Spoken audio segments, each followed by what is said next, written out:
Hello, my friends, and welcome to episode 205 of the Kiss Army Nation podcast. I'm one of your hosts, Pasquale Berry. And I am Claudio Espera. Welcome to the show, everyone. So on this episode, we're turning the spotlight on the heartbeat of the band, the drummers. So from the jazz-inspired swagger of Peter Criss to the thunderous power of Eric Carr to the precision and versatility of Eric Singer, each drummer left their mark on the band's sound, image, and energy. So tonight, we explore how these three different talents shaped the past, present, and future of Kiss. And to get us on beat, we are joined by Patrick de Montigny and Raula Brown-Hinckley. Welcome back to the show, guys. Hi. Hello. Good to be here. Nice to see you. Always Hey, fun. guys. Now, Raula, because of the rotation we have of our guests, panel guests, we end up only seeing you every 6 weeks, depending That's right. on when we Yep. record, right? So Yep. a lot must have happened in those 6 weeks. Anything new in Kiss 3 for you? We saw Ace in April. It was a great time. He was awesome. Good humor. We chatted, laughed a little. He was really in a good mood.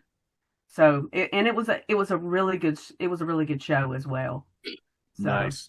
Yeah, we were saying with Ace, he's two extremes. He's either on or he's not. But when he's on, man, is that guy on. And I got selfies with Eric, and I mean not Eric, with Ryan, of course. So that made money. That made money, Nice. of course. That's right. Oh, that's true. Yeah, I Yeah. forgot about that. Yeah, Yeah, Ryan. Yeah. Ryan. Yep. And Patrick continues to tease us with his background for his new Kiss room, which we haven't seen yet. Any progress there? Actually, yes. I'm starting to work on a concept, and it should be interesting if it happens. I think it's going to be, you're going to have the impression you're back in the 70s. That's Nice. Wow. I love that concept, You're gonna man. give- Awesome. Oh, that's fantastic. I mentioned it before. I want to do the same thing in my entranceway. I cleared everything out. I want to get some shelving, get my 70s posters up. You walk into my place, all you see is 70s Kiss. And we were also talking before about, the level of debt I'm in and considering maybe selling some of my stuff, having a little party at my place, putting stuff out to sell. And I'm not doing it. You're not doing it. I'm not. You changed your mind already. I'm sorry. I can't. We talked like 3 days ago. What I is can't. this? Yeah. I changed my mind like 3 hours after that. There's no way. I can't do that. There's no way. These guys, this stuff is part of who I am. It's like trying to sell my left arm. I can't. Yeah. No way. No, thank you. I know. Dave was talking about the other day. He's like, we should probably sell some of these guitars, yada, yada. And I'm like, no, why? Well, Rolla, there's going to come a time. And I'm like, but no. There you go. No Yeah. reason, but no. Yeah. That's But right. no. Yeah. He's Fantastic like, answer. my son's name is Race. He's like, Race is not going to want all this. I said, well, Race can deal with it when it's time. Yeah. Yeah, It is not that's that time what now. he's doing. Yeah. Yeah. Live for the moment. Exactly. All right. So, guys, before we get into the main topic, I have a little warm-up question for everyone. A Kiss song may stand out for many reasons, right? The vocals, the lyrics, or the melody. So for our purposes, what was that one Kiss song that stood out for you because of the drumming? And Raula, we'll start with you. I'm gonna say, I Love It Loud. Okay. There. Uh-huh. And what was it about I Love It Loud? It's just a power. It's just a powerhouse. I mean, you can hear the drumming. You can hear the heavy hitting. It's just typical of Eric Carr. Okay. Pat, how about you? The one song, it might be odd. It's Lover All I Can of Dress to Kill, because we hear Peter do things he didn't really do after. At the end, when it's like something he never really pushed afterwards. It's a bit odd, the drumming on that, and it stands out. And I remember when I was a kid, I was listening to that and being like, wow, this is cool. Probably every drummer is going to go, yeah, it's simple, but it's not about if you're a good drummer or not. It works. It's it sounds good. So that's what matters to me. Okay. Claudio, how about you? Okay, nice. Am I allowed to cheat a little bit here? Well, hey, listen, you're the drummer here, dude. So Okay, there you go. I'll cheat then. go. So, for the longest time, I was never really deep on 100,000 years. From the first album, it was a song that basically, came and go, no issues. When I got to listen the version of On Alive, I can't listen to the original version anymore. So I always listen to 100,000 years. You're gonna tell me it's a solo, whatever, but to me it's part of the song. So just to answer to the question, it completely changed the perspective that I have on that song because of the drum. Okay. You, Pasc? So listen, I just want to say right off the bat, I know absolutely nothing about drumming. I'm not a musician. I don't have an ear for music. I can't pinpoint an instrument, a lead, a drum, a beat. I can't do that. I look at the song in its entirety. Now, having said that, though, man, when you put on Creatures of the Night and that song is blasted on the stereo, oh my God, the first thing you hear are those thunderous drums. Oh my God, how can you not pick up on that? For me, it's definitely that song, because for someone who doesn't pick up the instruments, for me to pick up an instrument, it has to be really obvious and powerful. And that's what happened with that song. And then for the rest of the album, like Rollo was mentioning, I Love It Loud, you can't help listen to the drums on that album because it's so powerful. And I think that's like the only Kiss album, or as far as I know, the only album really that's centered on the drumming for a change. And that's what I think made the album so special. So for sure, it's Creatures of the Night, and I dare say the entire album in its entirety as well. Okay. Great point. So, all right. So we have to be ready to grab our drumsticks now. So get those cowbells ready. And there you go. The cymbals too. Nice. That's beautiful.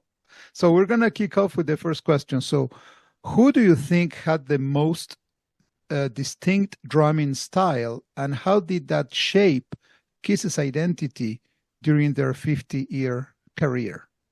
Pat, I'm going to start with you. I'm going to look like someone who always comes back with the same answers, but I think it's Peter, especially early on, because, people sometimes over the years, they sort of like, people were very critical of Peter's drumming. However, I have to say, in the early years, Gene and Paul picked him for a reason. I'm sure they auditioned, they had other guys that could have, New York was a blooming music scene at that point. If things hadn't worked out with him, I'm talking about before they made it, they could have easily switched, but they didn't. So I think it's the swagger that Peter has that has brought the sound of Kiss. Very Charlie Watts kind of like drumming, but a little more with more fills, and but you could tell that was his influence, and I think he brought it to the band, and that's the mixture of the sound with the songs. It just made it work. All the planets were aligned, and I think it became the sound of Kiss afterwards. I'm sure both Erics, when they played Peter's songs, they took a few things off to keep the original spirit. So, like it or not, Peter defined the drumming sound of Kiss. All right. Okay. Fair enough. Rolla, what do you think? I agree with Patrick to a certain extent. Like he said, after all, Gene and Paul picked him, and he was the first. He was on the ground floor. But I think, in my opinion, probably the drummer with the most charisma and style, and because I'm more of I like the heavier music, and I'm gonna go with Eric Carr because of that. Because he I don't know, it was almost like his personality came out in his drumming style. That heavy, hard hitting he did. I mean, it's just, I don't know. That's my thought on it. And as far as how he influenced the band, I don't really think they would have been propelled into the 80s the way they were if it weren't for him. Mm-hmm. So that's my Okay. take on it. Okay. Well, no, it's a good point. Hmm. Pask, what do you think? Jumping on what Patrick was saying in terms of what defined the music of Kiss, Peter's drumming in the early 70s definitely defined the music of Kiss. Absolutely. But if we're asking the question, who had the most distinct drumming style? Right. Again, Pat keeps going back to the 70s. I keep going back to my ignorance. I know nothing about drumming, right? So, as we know, in a lot of the albums, Peter didn't play on them. Now, I can't argue, about distinct drumming if I couldn't pick up when Peter was drumming or not drumming. Is it Peter Criss? Is it Anton Fig? I can't tell the difference. Again, going into the 80s with Eric Carr, his drumming to me is so distinctive because it's so powerful and in the forefront of the music in the 70s. I mean, in the 80s. And if you see him live with his big hair and the giant drums and everything, he's not just someone in the background. He is part of the four people on that stage, and you cannot ignore the drummer because oftentimes the drummer is on the side. Not Right. with Eric Carr on that stage, man. Not the way he plays. You cannot ignore Right. that guy. Okay. Well, this is an interesting take, and we have to try to avoid, talking about different things, because if we're going to talk about, influence on history, style and persona and all of that, so then maybe we're going to start, discussing the next questions that will come up in this episode. In this specific one, which talks about distinct style, I agree with you, Pask and Rolla. To me, it's not my favorite because this is not the question, but to me, the more distinct sound or sonically speaking was coming from Eric Carr, because I think that he defined an era for Kiss. Basically, he was responsible of changing Kiss's sound in the 80s. So you cannot imagine Kiss in the 80s with Peter Criss or with Eric Singer. But however, you could compare some of the stuff from Eric Singer with the 70s from Peter because they seem to have the same kind of background, but Eric Carr kind of stood out. So just to make a long story short, and also to complement what Pat was saying, to me, Peter Criss, he defined the soul of Kiss. Eric Carr, he redefined the sound of Kiss in the 80s and 90s, early 90s. And Singer, to me, he preserved the legacy of Kiss, trying to put his own twist. But we know that in the last years, you could see that he was basically pushed or asked to play in more of a Peter Criss style, to make the song sound a little bit more 70s than, for example, what he was doing in the 90s, when Kiss was playing in the Revenge era on that tour, the songs from the 70s, they sounded completely different. But again, just to wrap it up, to me, the more distinct style coming from Eric Carr. The band has had a revolving door of guitar players, but not so much with the drummers. You had Peter, Eric, and Eric Singer. 3 amazing drummers. Now, I remember an interview somewhere where I think it was Paul or Gene that said, our musical styles have changed because of what the drummer brings to the band. So the songs they produced depends on Peter's style. And that's why maybe the songs are such more powerful in the 80s because of Eric Carr. So that leads to my question. In what ways did each drummer adapt, or maybe not even adapt, to the evolving musical styles Kiss embraced across the decades, 70s, 80s, and beyond? Claudia? Well, this is a very good question. It's very deep. I'm going to start with Peter. To me, Peter adaptability was kind of low. He had his own style. He had a rigid style, we know that he had some technical limits, talking about technicalities, but he kind of complemented all of that with feel, with soul, singing ballads, because, it's hard to have a full package of a drummer singing things like, Beth or even Black Diamond or Nothing to Lose. And he was the original sound maker for the band. But his adaptability, I think it was low. Eric Carr, I think he had a good adaptability to the band. He reinvented the sound in the 80s. He had power, he had more rock instincts, modern rock. And Eric Singer, to me, he has the highest adaptability of all three because he was able to preserve the sound. He was also able to be versatile and be really, really precise. And technically speaking, there's no doubt that he's the best out of the three. But at the same time, one of his weaknesses is that being so adaptable makes you lose some identity. So it's very hard to define what Eric Singer's identity is on Kiss. Maybe on other bands, when he was playing with Alice Cooper, when he was playing with Badlands, but you could see more of a real Eric Singer. For Kiss, he changed a lot, but he helped the band so much. Okay, good point. Pat? Well, again, going back, Peter was there at the beginning, and he created the Kiss sound along with Gene, Paul, and Ace. So, as I said earlier, you had this Charlie Watts, Ginger Baker kind of approach to his playing. Now, towards the end of his first stint with Kiss, we know how things went. Eric Carr comes along and he gives a new push to Kiss with his drumming, and I think it gave the band a desperate kick.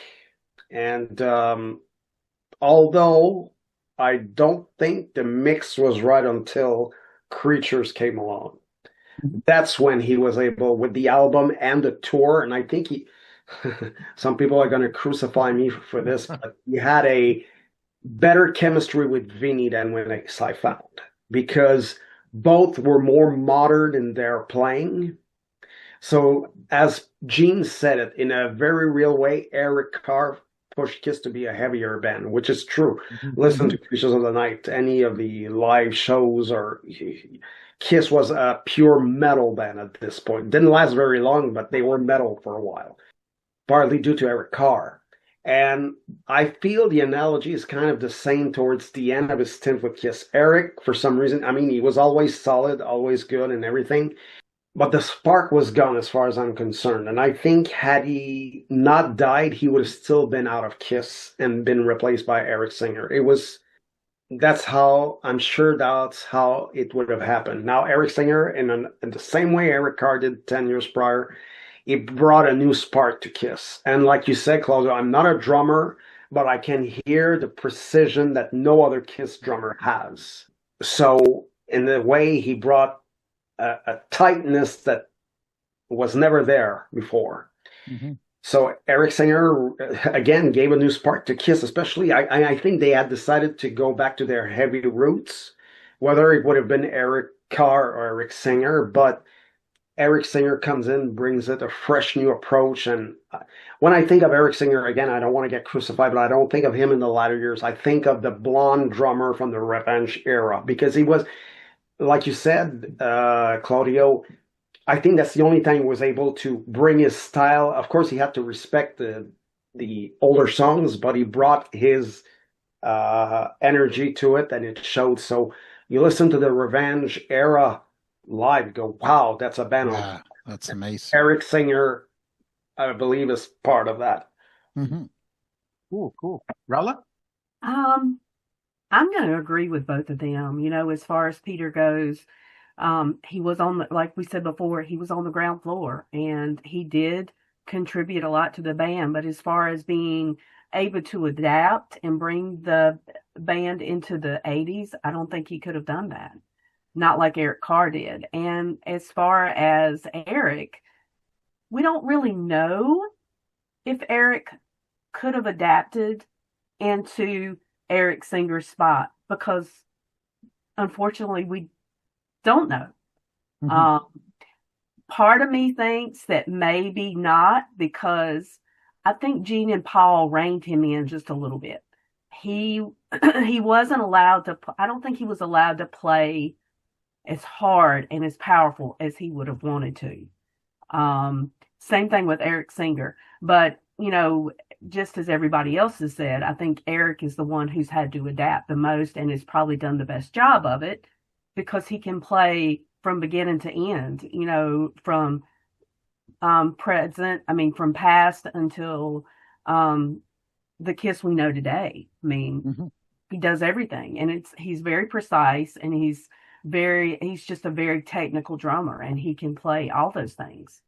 This is an interesting question, and Rallo, I'm going to agree with you on this one, absolutely, because Peter wasn't there for the entire 50 years, so we didn't get a chance to see him adapt, right? And Claudia, what you said about him, being able to play within his confines in the early 70s, yes, I totally agree with that. Would there have been an adaptive period in the 80s if Peter was still around? I think no, because it would have been still the same kind of music that Kiss played in the 70s, because they would work with Peter's abilities and or limitations. The band adapted because of Vinny, of Mark, of Bruce, and of course because of Eric in the 80s. And Eric, again, such a powerful drummer, even those 70s songs played in the 80s, so much harder, so much faster, so much more powerful. And Rala, like you were saying, could Eric have done that, like the style of the 70s? Could he have slowed it down like Kiss played it in the 70s? Could he have been faithful to the original sounding songs from the 70s? I'm not so sure. He's way too powerful. He's the Thor of the drummers. He's too powerful for that, Sure. So would he have been able to adapt later on? I could see Eric doing Revenge. Absolutely. I could definitely see it. I could see him adapt to a harder Revenge Kiss. But then, after that, being faithful to those songs, if you were to having taken Eric Singer's place, let's say, if he was still alive, no, I don't think he could. But Eric Singer, he's the jack of all trades in drumming. He could do anything. He could, and we've seen it. See, we've seen him adapt. Playing 80s Kiss, playing 70s, playing the Revenge stuff. He's done it all, and we see him, in other bands like Alice Cooper, and what he could do. Being a session drummer for other bands, other musicians out there. That guy could do it all, but we don't get that impression, in my opinion, from Eric Carr and Peter Criss. Correct. This is good stuff. So how about if we try to compare or put Kiss drummers into a ranking? So beyond Kiss, how do you believe Peter Criss, Eric Carr, and Eric Singer rank amongst rock drummers of their respective generations? So when we're talking about drummers from the 70s, of course we're going to see where Peter fits. In the 80s, Eric Carr, and then moving into the 90s till today about Eric Singer. So Pask, this one it's you starting on. That's a tough question, because let's start with Peter Criss in the 70s. In the 70s, and I remember I was there. I remember talking to fans. I remember going to the 79 concert, and it wasn't about the music. It was about the spectacle. It was about the show at that time. And yes, they were all accomplished musicians. Peter is an accomplished drummer. I love his swagger. I do love his style. But can we say that Peter Criss is a drummer of that generation, that he would stand out as the drummer of that generation? No, because his drumming was enveloped in the whole Kiss concept and spectacle and the makeup and all of that, but he never actually gained respect as a drummer of the 70s, like some other drummers in that era.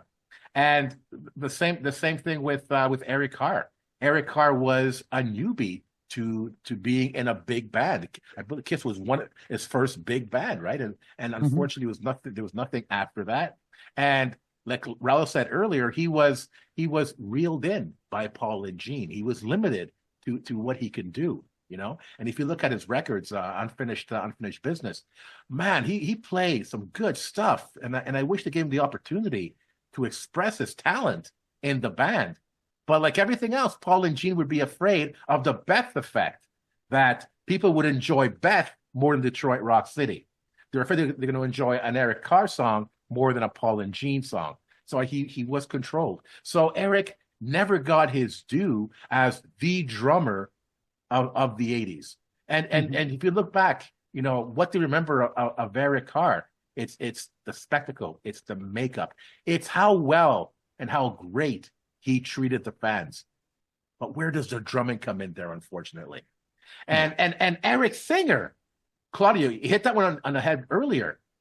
He's an amazing drummer. He could do everything. I agree with you. I think he's the best of the three. But Eric doesn't have an identity as a drummer. He is a drummer for hire. He plays in different bands, and he basically has to fit in with the concept of that band. But who exactly is Eric Singer?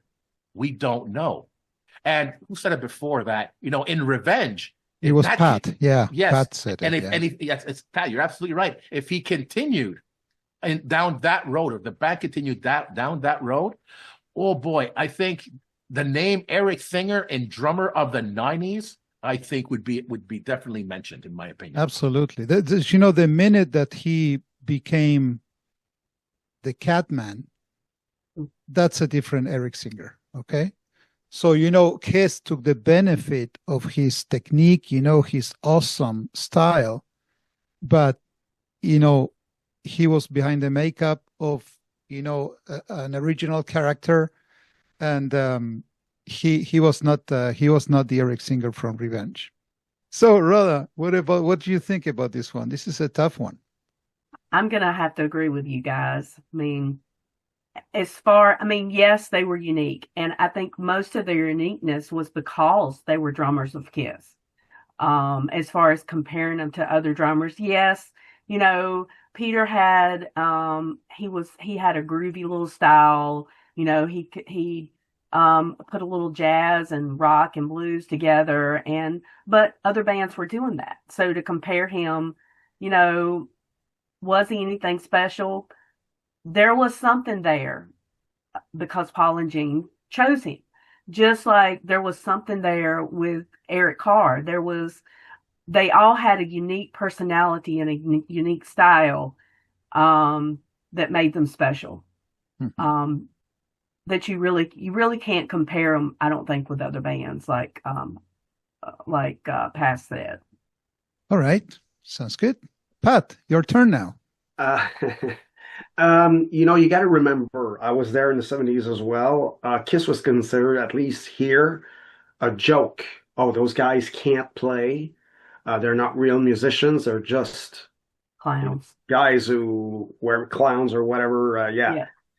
So people couldn't take them seriously musically.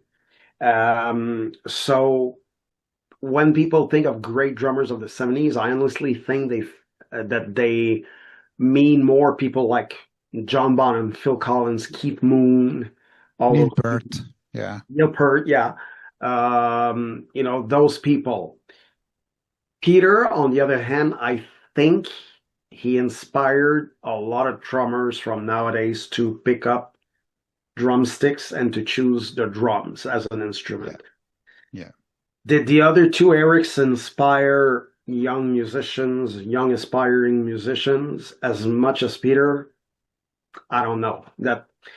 I'm not sure 80s people who grew up in the 80s were choosing Eric Carr as I've never heard anyone say I picked up the drums because of Eric Carr.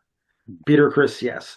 However, I think that Eric Carr, how can I say this? He brought stability to the band, which is what they were looking for, and he did a great job for 10 years. So his stability He showed that you could join the thing that can be inspiring from Eric Carr is that he's the proof that you can join a huge band and still keep your head clear and say, okay, he was able to manage it real well. By the time Eric Singer came, as much as I hate to admit it, hard rock in general, except Metallica and Guns N' Roses, was on a nosedive.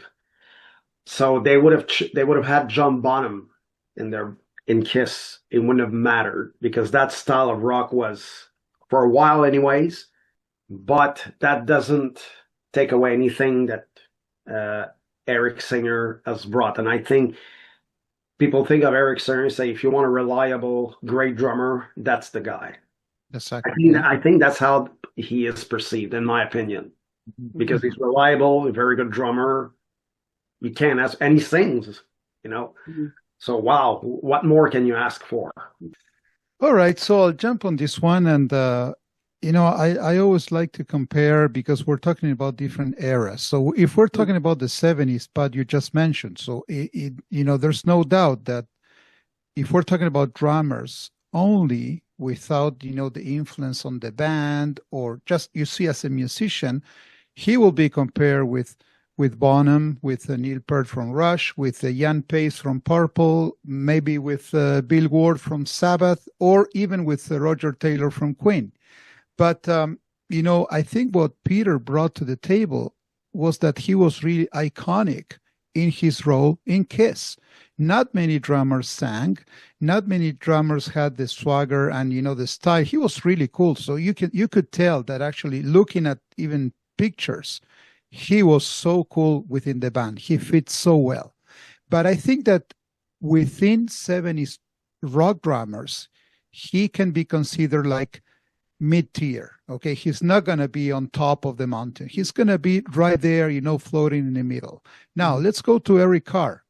This is, the 80s, the metal and the arena rock era. So we're comparing this guy with Tommy Lee, with Alex Van Halen, with Lars from Metallica. So I think that, Eric Carr's legacy amongst 80s drummers, I think he's viewed as a strong, but not he's not defining any genre. Okay, he was so much into Kiss. He was so he was so reflected into Kiss that maybe he was going to have a hard time if he wanted to go to another band. And Eric Singer, 90s, present. Well, here we're discussing, a little bit of progressive rock. We have like guys like Mike Portnoy from Dream Theater. We have Pearl Jam, Matt Cameron from Soundgarden too. So in that case, I think he has a place. So Eric Singer, he has his own place. To me, he's the pros. He's not a rock god, okay? He doesn't have the personality like Bonham or Portnoy, but he's definitely a top tier drummer. We said it oftentimes, reliable, versatile, skilled, but he doesn't have a name as a rock god. So again, as a final comparison, I think that Peter, he's in the mid tier there. Eric Carr a little bit higher, upper mid, but definitely Eric Singer, he's in the top of the mountain if we compare the three against drummers of their own eras. Very good point, Claudio. Very good point. Now, what Rallo was mentioning earlier about how they're going to be remembered. Are they going to be remembered for their music or for the spectacle? But having said that, let's look at the music. If each drummer had to be defined by one Kiss track, what would that track be and why? And this question is not so easy. Rallo, what do you think? I would say Strutter 78 for Peter. You can actually hear him playing. His drumming doesn't fade into the background like Past you were talking about earlier, it's kind of hard for you. You listen to the whole song. Yeah. And that style, I mean, you can feel the bluesy style of playing in that song.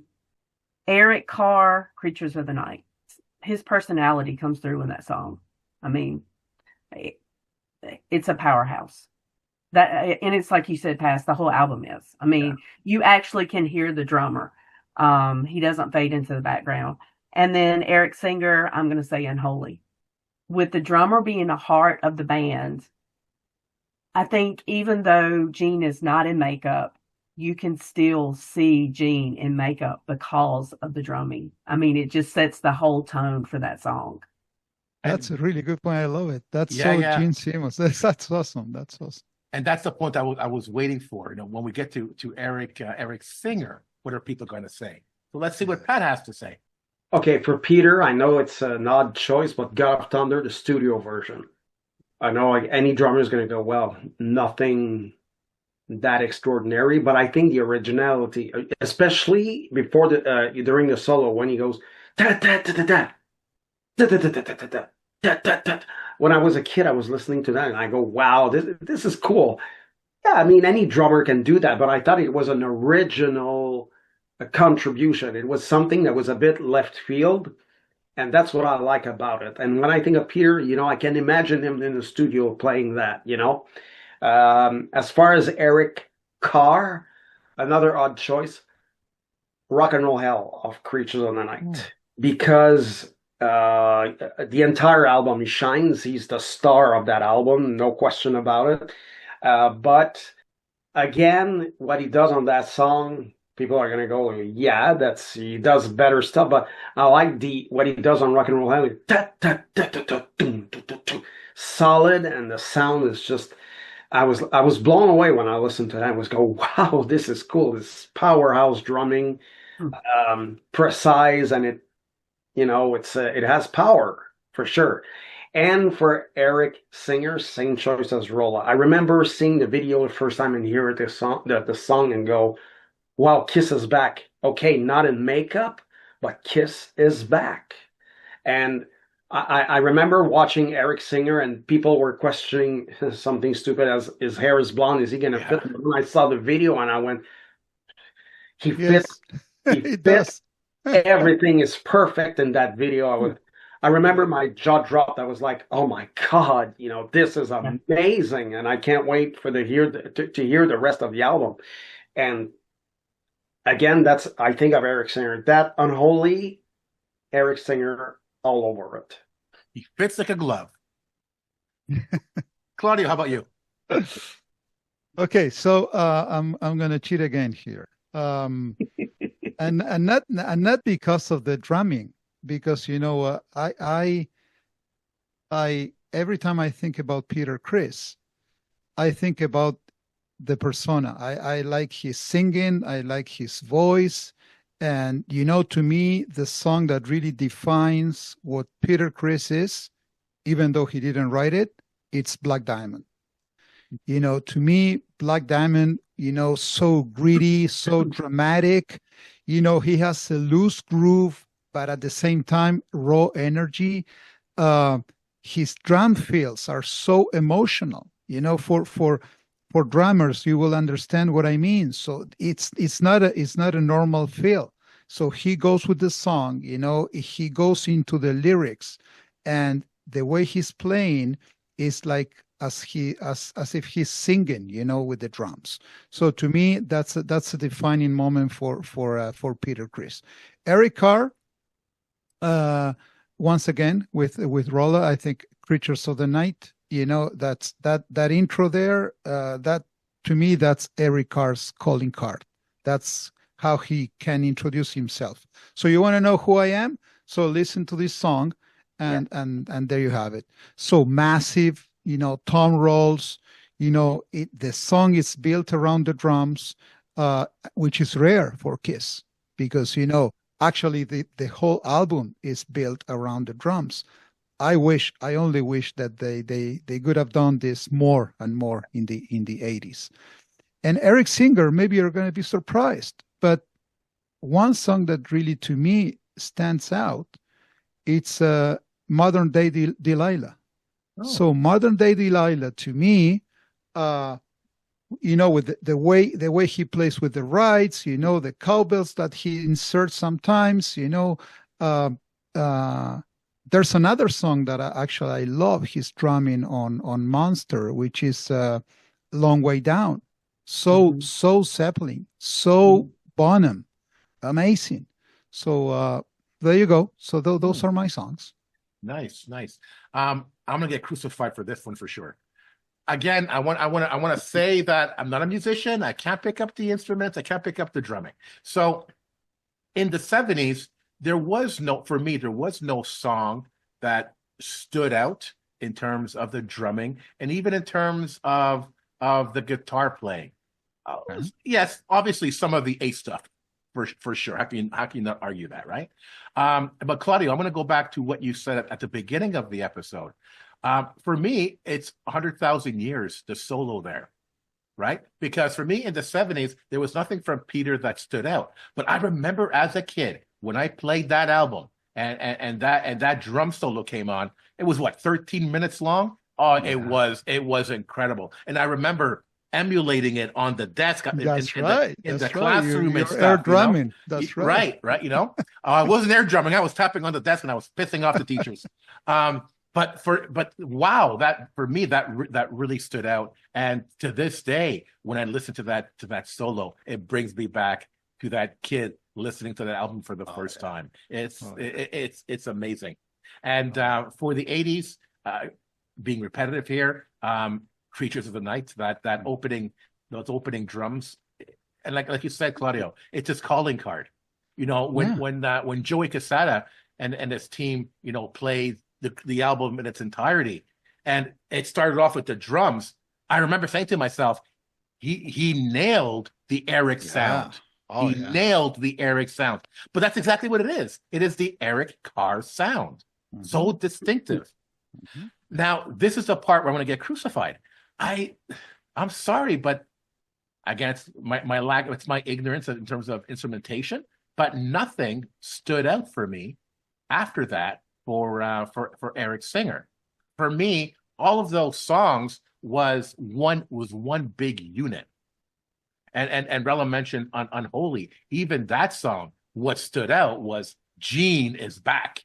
That's what for me, enveloped everything in that song and took over that song. But I can't say there's a song that stood out for me like the Eric Carr or the Peter Criss drumming. For me, those songs had one basic unit, one basic sound. There was nothing that I look back and remember. But Claudio, you also mentioned Modern Day Delilah, Sonic Boom, and Monster. I'm wondering if those albums were better produced. Oh, yeah. And maybe they put the drumming more in the foreground, it would have been kick-ass. Oh, yeah. The mixing. So if there was something done on the mixing and mastering of those I think that Sonic Boom has a better sound than Monster, but there's good songs. If the mixing and the mastering would have been better, man, I'm telling you that the drumming was fantastic, man, on those two albums. But yeah, that's a shame. But good point. So as you were talking, I'm thinking you're right. So with Eric Singer and Tommy Thayer, because it's different, right? From the Eric Singer and Bruce Kulick compared to the Eric Singer and Tommy Thayer. But with Tommy and Eric, yeah, it's more of a unity. There's nothing that, not even the guitar stands out. Yeah. If you're gonna ask me, well, give me the best solo that you're gonna remember from Tommy. Well, I don't know. I'm gonna have a hard time. I don't know. Mm-hmm. Nothing against Tommy, but there's he was basically some trying to I wouldn't say copy, but playing as if he says, you know what I mean? Yeah.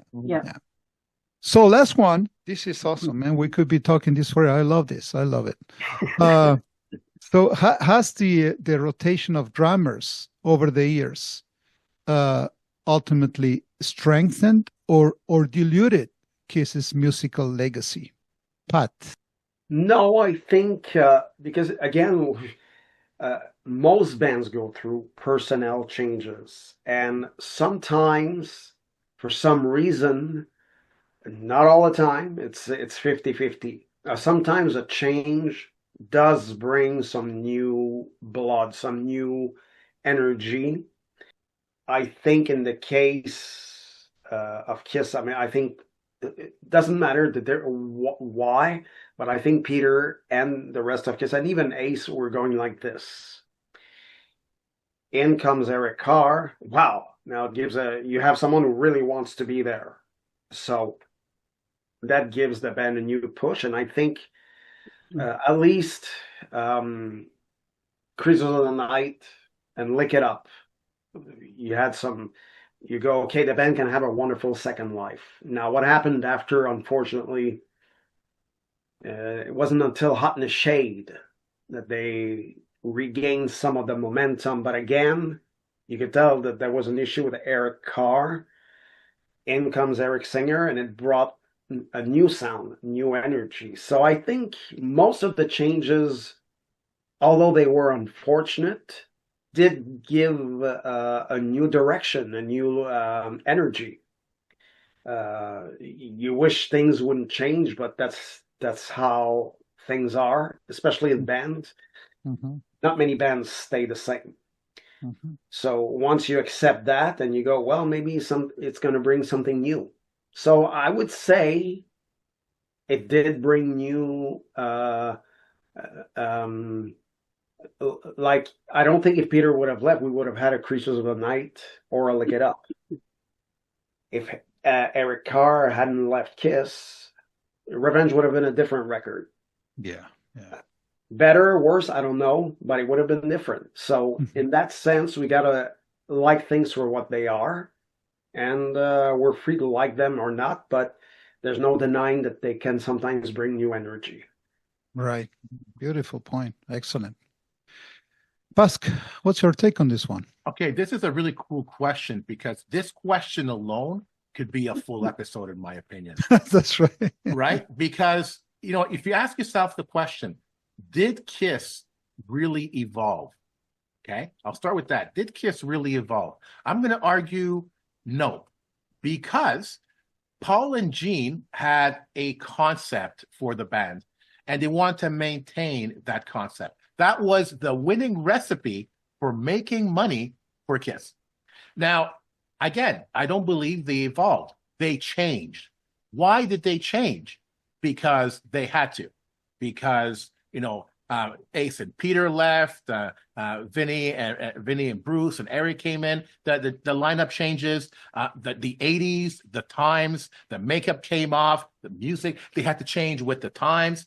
So in a sense, they were pushed to change, but it wasn't natural. It was forced, and it never really fit in a sense with their concept as they envisioned it, in my opinion, because they had to go with the times. Having said all that, the reason I'm saying all that is because if, let's say, Peter Criss was in the band for 50 years, would they have been around for 50 years? And how much could the band have evolved in those 50 years with Peter there? Same question for Eric Carr, right? If he was in the band from 1980 till the end, how much could the band have evolved? Would he even been in the band after the reunion? Could he have replicated the music of the 70s in that style? Would the band have actually evolved? No, it would have changed. No, and with Eric Singer, that guy, anything he touches, anything he does, he can do whatever. The guy is literally that amazing. He is that good. So the answer to this question is that yes, the rotation of drummers strengthened their musical legacy, because one of the things fans love about Kiss is how diverse their music is. I might feel like listening to heavy, pop, disco, elder concept, whatever, depending on your mood. You have all Right? kinds. You Yeah. have all kinds. And that just adds to their musical legacy. It shows how diverse the band is and was. And I'm not sure that Paul and Gene had that in mind for this band, but they had no choice. And that That's right. made the band that much better. So I don't believe things happen for a reason. But man, this makes me believe that things happen for a reason, because the way things played out, and you look back in the 50 years, Yeah. it couldn't have worked out any Yeah. better. Yeah. Yeah. There's the proof. Exactly. Awesome points. I don't know, Rolla, what we're gonna say, because these two guys, they touched on every possible point. So what would you say? Well, I think it strengthened the band as well. I mean, it's like Paz said, we've always talked about how Kiss has been able to adapt. They've always adapted into different genres, from, the 70s style into the grungy, metal and disco. And well, I said those out of order, but anyway, Yeah. we've always talked about how they've been able to adapt. And it's like Paz said, I really don't think that they could have adapted that way. Sure, maybe through disco, but certainly not into grunge metal and, the harder version of Kiss, and then back to 70s. I just don't think Peter could have done that. And of course, Eric Carr, will never know. And Eric Singer is just a modge podge of everybody all rolled into one. And I really think that the rotation of drummers has helped them to adapt to the style and the band that we see today. Because I don't think there would be a band here today had they not had the drummers that they have. I mean, that's, what else can you say? I mean, Yeah. I think we're going full circle here. I think we're really fortunate, as Kiss fans, to have had the chance of having three amazing drummers, playing different styles. They had different personalities, but I think they all helped, the legacy of the band. Of course, there's going to be fans of the original lineup, some other fans from the 80s, and then other fans from the last trench of the band with Tommy and Eric. But I think that's the beauty. And coming to what Paz was saying about Paul and Gene, I think they had a vision. They wanted, they knew what they wanted, but I think that they were really smart to surround themselves by the right people. Mm-hmm. And you could see that when the right people was not around, they were let go right away. Mm-hmm. So that's why, we're talking always about how reliable Eric Singer is and was. Same thing with Bruce Kulick. Same thing with Tommy Thayer. Because if you count on that, maybe we couldn't have had Kiss for the last, maybe 30 years, right? After the reunion, let's say, 25 years, no more Kiss, if it hadn't been because of those reliable and versatile musicians. And that's something else that I wanted to say. Kiss hasn't been a drumming-centered band, ever. It was more driven on the guitars.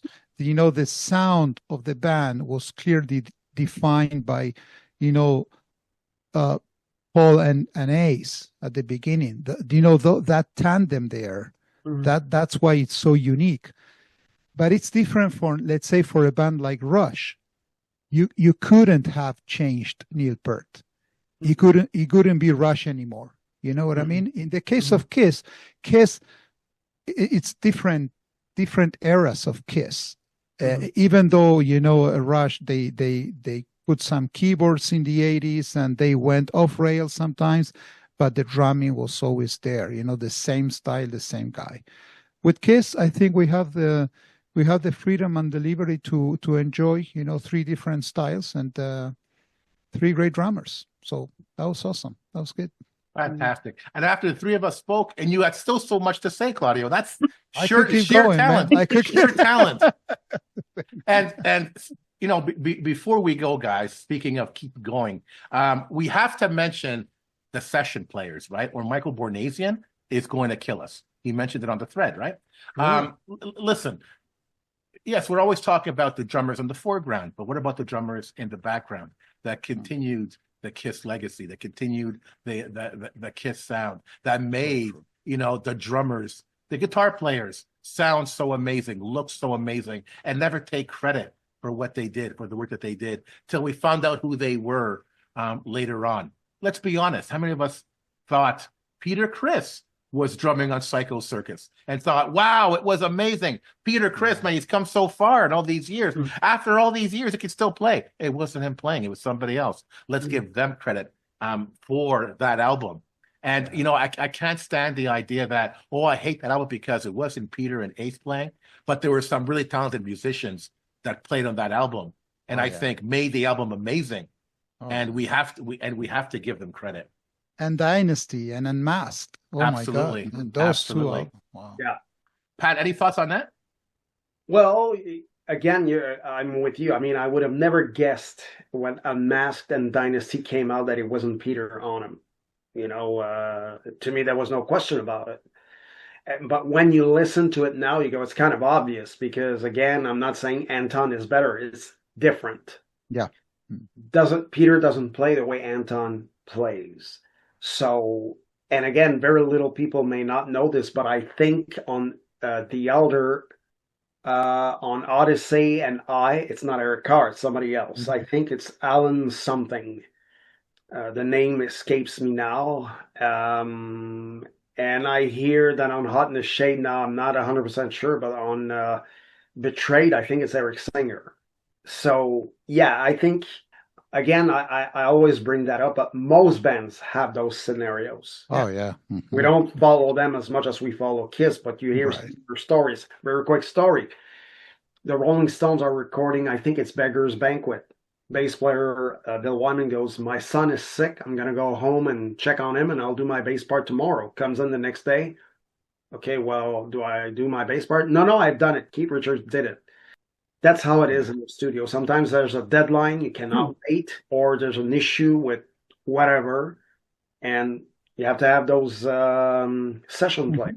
So, but yeah, Anton Fig did a great job on both albums. And I believe on Psycho Circus, rather, it's Kevin Valentine who did a great too. Yeah. Except Into the Void, which is Peter, of course. Yeah. You know, it is what it is. And again, we'd be surprised how many more albums from other bands or artists are like that. You believe it's that one person playing when in fact it's not. Mm-hmm. So Kiss could not escape that either. Rella, any thoughts? No. I'm like you, Pas. I'm not. Yeah, no. Okay. I will say Anton was really good on Ace's solo album. Oh yeah. Yeah. I will say that. Yeah. And one last point about drummers. I don't know about you guys, and I'm sure you guys agree with me. How excited are you that Peter Criss is releasing a new rock album? Now, I know fans are like, what does a hard rock album mean? What is it going to sound like? I have my ideas of what I think it's going to be. I personally think it's going to be closer to what Bruce Kulick did on his third album, BK3. Have a lot of other players playing, singing. So Peter might play drums on some songs. He might sing on others. It'll be a mishmash of songs from different musicians and guests. I don't care what he does. An original member of the band is coming out with a new album. Ace has been doing it for years. Yeah. Never thought Peter would be doing it. And here we are after all these years. A founding member of the band is releasing a new album. How can you complain about that? I can't wait. I can't wait. Very excited, to tell you the truth. Yeah. Me too. I don't know. You know, there's some people who I don't know why they complain, you know, so they're not going to be doing the same thing that they were doing with Kiss, you know. Look at what Paul did with Soul Station, right? Yeah, so come on. So whatever he does, you know, it's beautiful that he's in his almost 80s, I think, almost there, and they're still doing music, man. Come on, Right. this is beautiful. This is beautiful. Yeah. I love it. I agree. Yeah. Yeah. All right, guys. So thank you so much for coming on the show. This was a lot of fun. You know, oftentimes on these episodes, I have show notes. I had nothing on this one. I don't know what to say. I don't know what to write. I think, you know what? I'm just going to wing it, and it wasn't so You bad. did well. Yeah. You did It, well. it, Yeah. it wasn't so bad. I But love it. that's the beauty of these discussion panels, right? Hmm. It's you go in with very limited knowledge and you come out knowing so much more. Yeah.